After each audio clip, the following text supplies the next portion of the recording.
चुप रहे वाला नहीं खन, लगातार वो बयान देता रहा। उनका बयान से नीतीश कुमार जी कहीं ना कहीं हाथ पकड़ा। उनका विभाग में बड़ा बदलाव, हमला नीतीश कुमार पर और उनका सरकार के लेकर के और कई तरह के बात लेकर के वो लगातार कर रहे हैं। पूरी तरह से पेच ऐसा अझुरा दे रहा है कि भारतीय जनता पार्टी के सजुरावत लगभग समझ ली कि पूरा दिन बीत जाई, रिमोट से सरकार चलावे, यानी कि मंत्रालय केहू लगे होके, लेकिन नीतीश कुमार जी के जो नवरत्न बाड़े ओकरा पर पूरा ध्यान लगोले रहले और नीतीश कुमार जी के रिपोर्ट दे। मुकेश सहनी से छीन करके और भारतीय जनता पार्टी अपना पाला में लेलस। तब से मुकेश सहनी पर भी लगातार कहीं ना कहीं आरोप प्रत्यारोप लागत रहे कि मुकेश सहनी वो विभाग में बहुत तरह के अनियमितता कर रहे।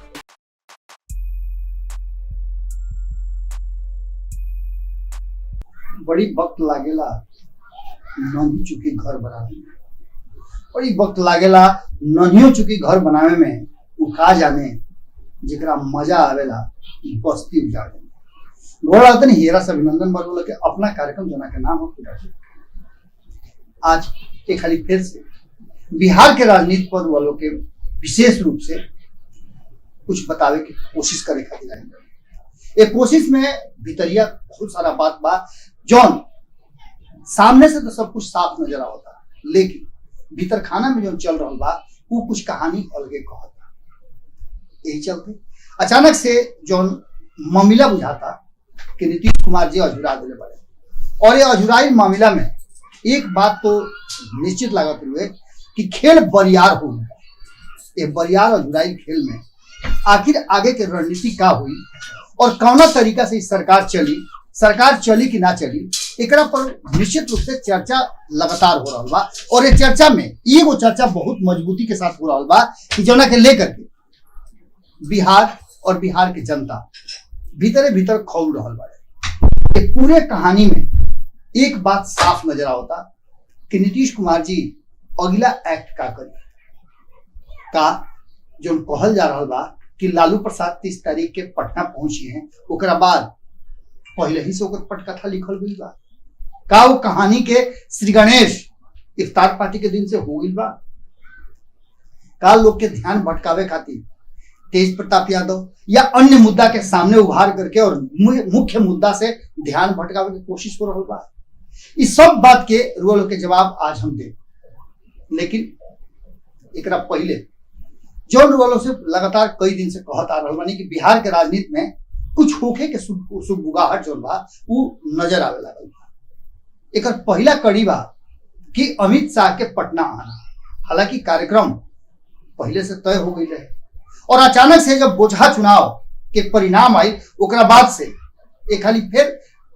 जो समाज भारतीय जनता पार्टी से कट के बाहर होत रहे ओकरा के जोड़े के कोशिश हो रहा।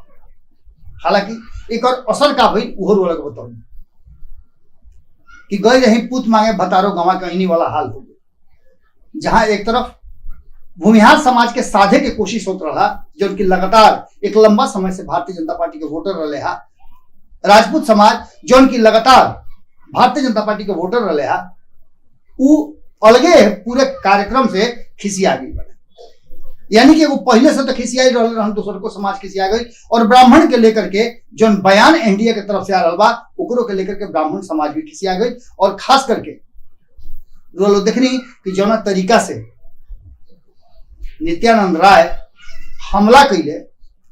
ओकरो के लेकर नीतीश मिश्रा वाला मामला के लेकर के ब्राह्मण समाज भी खिसियाई बा। लेकिन ये सब में जो सबसे महत्वपूर्ण बात बा कि नीतीश कुमार के का लोग गई बा कि तेजस्वी यादव जना रास्ता चल रहा बा उ रास्ता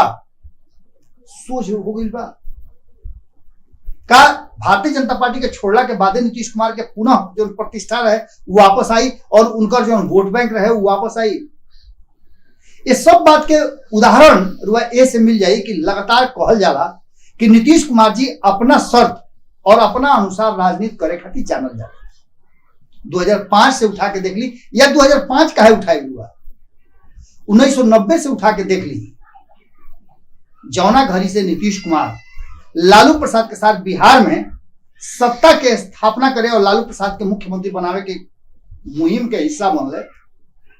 एकरा पहले भी नेता प्रतिपक्ष बनावे खातिर जब लालू प्रसाद के नीतीश कुमार मुहिम बनौले वो घड़ी से लेकर के और अभी तक यानी कि लगभग 2 दशक से बेसी समय हो गई, लगभग 3 दशक समय। और ये 3-4 दशक में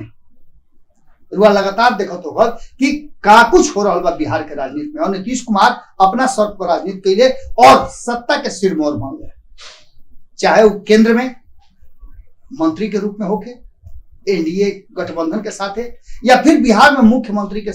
रूप में होके वो लगातार डोमिनेट कैले वाले, चाहे वो एनडीए के साथ रहस या फिर महागठबंधन के साथ रहस। नीतीश कुमार के लहकल बा, नीतीश कुमार के चलल बा, और वो अपना शर्ते पर राजनीति कैले बा और सत्ता के सुख भोगले बा। लेकिन बदलल परिस्थिति में भारतीय जनता पार्टी नीतीश कुमार के संकुचित करे के, उनका पावर कम करे के कोशिश करता, जो उनकी नीतीश कुमार के मान्य नहीं है। और यह कारण बा कि बार बार रुआ लोग से ये बात कहे खातिर हम मजबूर होता नहीं, और जो भीतर खाना में नीतीश कुमार के करीबी लोग के बात विचार जो बा और नीतीश कुमार के जाने वाला लोग से जो चर्चा पर चर्चा होला, ओकरा में साफ ये बात के हिगरा हिगरा के लोग कहेला कि नीतीश कुमार जी घुटन महसूस करता है, और नीतीश कुमार जी ज्यादा दिन तक घुटन महसूस ना कर सके, वो घुटन से आजाद होके के तरीका जाने ले। एक पहले वही सुन ले हो कि नीतीश कुमार जी पर यह आरोप लागत रहे कि नीतीश कुमार जी रिमोट से सरकार चलावे, यानी कि मंत्रालय केहू लगे होके, लेकिन नीतीश कुमार जी के जो नवरत्न बाड़े ओकरा पर पूरा ध्यान लगोले रहे और नीतीश कुमार जी के रिपोर्ट देवे। 2020 के चुनाव परिणाम के बाद जो मंत्रिमंडल के गठन भइल, ओकरा में नीतीश कुमार जी के थोड़ा सा जो ढील रहे वो हो गई, और डेढ़ मजबूरी रहे नीतीश कुमार के कारण कि नीतीश कुमार जी जो अपर हैंड रखत रहन, हमेशा से 1 नंबर बन के चलत रहन, वो अब के लिए 2 नंबर 3 नंबर चल दी रहा, और 3 नंबर गईला के बाद वो पता बा कि कहीं ना कहीं समझौता करे को हुई, और नीतीश कुमार जी वक्त के इंतजार करते हैं। नीतीश कुमार जी के बुझा गई, ओकरा साथ साथ वो लौकुश समीकरण के साथे में और भी अलग अलग समाज के साथे में जो अल्पसंख्यक समाज उनका से कट गई है, ओकरों के जोड़े खातिर कोशिश कैले, जमा खान वगैरह के अपना पक्ष में ला करके। लेकिन एगो जो नीतीश कुमार जी पर आरोप कहीं, या फिर नीतीश कुमार जी के राजनीति के और उनका सत्ता चलावे के तरीका कहीं, ओकरा पर आरोप हमेशा लागल कि नीतीश कुमार जी रिमोट से सरकार चलावेले, मंत्रालय पर उनकर निगाह बन रहेला। और 2020 में वो छूट गई। भारतीय जनता पार्टी एक नया टीम के गठन कैलस, और पुरानका जितना लोग रहे उस सब लोग के अलग करके भारतीय जनता पार्टी एक नया तरीका से नया राजनीति के शुरुआत कैलस। एकरा के लेकर के पूरी तरह से जो बात सामने आई, वो बात की तरफ इशारा कैलस कि नीतीश कुमार जी अब बदल गई बड़े, लेकिन बदलाव भइल ना। ये बदलाव ना भइला के सबसे बड़ा कारण बा कि खाली फिर से लगभग 1 दर्जन आईएएस अधिकारी के तबादला भइल बा, और वो समय भइल बा जब भारतीय जनता पार्टी के कुछ ऐसा नेता बड़ा जो नीतीश कुमार जी पर लगातार हमला करते रहे। उनका विभाग पर के आईएएस अधिकारी और जो विभाग के चलावे वाला लोग बा, प्रशासनिक महकमा बा, ओकरा में बड़ा फेरबदल भइल बा। सबसे पहला श्रम विभाग, जना के जानते नहीं हुआ कि जीवेश कुमार लगातार चुप रहे वाला नहीं, लगातार वो बयान देता रहा। उनका बयान से नीतीश कुमार जी कहीं ना कहीं हाथ पकड़ा, उनका विभाग में बड़ा बदलाव हुआ। एक अलावे पंचायती राज विभाग, सम्राट चौधरी लगातार जौना तरीका से भी होके, और वह हाल फिलहाल में देख लो कब कि नीतीश कुमार जी के लौकुश समीकरण के कहीं ना कहीं डिस्टर्ब करे खातिर, उनमें छत विछत करे खातिर, या ओकरा विरुद्ध आपन एक अलग मुहिम चला करके सम्राट अशोक के जयंती के मनावे के पहले ओकरा पर विशेष रूप से कहीं ना कहीं सम्राट चौधरी के विशेष कृपा दृष्टि भइल, और वो सम्राट अशोक चौधरी के मना करके जयंती नीतीश कुमार के जयंती से पहले एक कोशिश कैले कि वो नीतीश के लौकुश समीकरण के ध्वस्त कर दे। हालांकि सम्राट चौधरी लगातार नीतीश कुमार के लौकुश समीकरण पर आरोप प्रत्यारोप लगा रहे बड़े, और वो अपना तरफ लौकुश समीकरण के भारतीय जनता पार्टी में मजबूत करे के कोशिश में लागल बड़े। हालांकि सब कोई करेला और ये कोनो गलत बात नहीं है, लेकिन नीतीश कुमार की बात रास ना आई, और लगातार जो तरीका से उनका बयान भी आ रहा बा, चाहे वो बयान नया मुल्ला वाला होके या सदन में होके, जो उनकी अपने पार्टी के जो विधानसभा अध्यक्ष बड़ान उनका के बोल देना होके। हालांकि बोले खातिर तो नीतीश कुमार बोलने बारे, लेकिन नीतीश कुमार के बोलना में और सम्राट चौधरी के बोलना में बहुत अंतर बा। सम्राट चौधरी लगातार नीतीश कुमार के रडार पर रहे हैं और अब उनकर विभाग भी नीतीश कुमार के रडार पर आ गई बा। वो विभाग में भी, पंचायती राज विभाग में भी बदलाव भइल बा और वो जो मिहिर कुमार के विभाग में अब कहली उनका हाथ में वो विभाग के दिहल गई बा। ये बदलाव निश्चित रूप से समझ में आवत हुई। एकरा अलावे बदलाव और जगह भइल बा, बदलाव भइल बा गन्ना विभाग में भी। वो पता बा कि गन्ना विभाग में प्रमोद कुमार बाड़े और प्रमोद कुमार भी कम ना वो बाचाल हवे। प्रमोद कुमार जो मंत्री बा नीतीश सरकार में, वो लगातार कहीं ना कहीं हमला नीतीश कुमार पर और उनका सरकार के लेकर के और कई तरह के बात लेकर के वो लगातार कर रहे बड़े, चाहे बयान समाज के बांटे वाला होके या अन्य तरह के बयान। चूंकि हार्डकोर वो भी भारतीय जनता पार्टी और आरएसएस के कैडर हो, उनका बयान के लेकर के भी नीतीश कुमार के नाराजगी रहे और उनका विभाग में भी बदलाव भइल बा। उनका विभाग में नर्मदेश्वर लाल के भेज करके और कहीं ना कहीं नीतीश कुमार अपन मनसा साफ कर देले वाले। एकरा अलावे एगो और बात भइल बा, एगो विभाग नीतीश कुमार के हाथ से और कहल जाओ तो भारतीय जनता पार्टी खेमा में चल गई बा, जौन की मुकेश सहनी वाला रहे। पशु और मत्स्य विभाग जौन रहे वो विभाग में भी बदलाव नीतीश कुमार कैले बारे। वो विभाग में भी जो नया अपॉइंटमेंट भइल बा आईएएस अधिकारी के श्रवण कुमार नीतीश कुमार के पंचरत्न में से नवरत्न में से गिनल जाए। हाल फिलहाल में सुन रहे होकर कि भारतीय जनता पार्टी के हाथ में वो विभाग जाते, जैसे ही विभाग मुकेश सहनी से छीन करके और भारतीय जनता पार्टी अपना पाला में लेलस, तब से मुकेश सहनी पर भी लगातार कहीं ना कहीं आरोप प्रत्यारोप लागत रहे कि मुकेश सहनी वो विभाग में बहुत तरह के अनियमितता कैले बड़े। लेकिन ये सब बात से इतर अलग नीतीश कुमार जौना तरीका से सारा खेल रचले, वो बात के तरफ इशारा कर रहा बा कि नीतीश कुमार नया तरीका से बहुत कुछ बदले के कोशिश करता है। एकरा अलावे कुछ ऐसा बात और बा जौना में नीतीश और तेजस्वी के मीटिंग, चाहे वो भले इफ्तार पार्टी के माध्यम से होके या जौना माध्यम से होके, लगातार मीटिंग होना और मीटिंग के पहले भी दोनों के बड़ा ही सौहार्दपूर्ण वातावरण में बातचीत करना है, बात की तरफ इशारा करता कि बहुत कुछ बदलाव होके वाला बा। एकरा अलावे इफ्तार पार्टी के और दोनों के मिलना से भारतीय जनता पार्टी पर कहीं ना कहीं दबाव बढ़ गई बा और यह कारण बा कि भारतीय जनता पार्टी बार बार ये प्रयास में लागल बा कि नीतीश कुमार के दबाव के कम कर जा। और एक चलते भारतीय जनता पार्टी की जो थिंक टैंक बा वो अपना पार्टी के जो नेता लोग रहा जो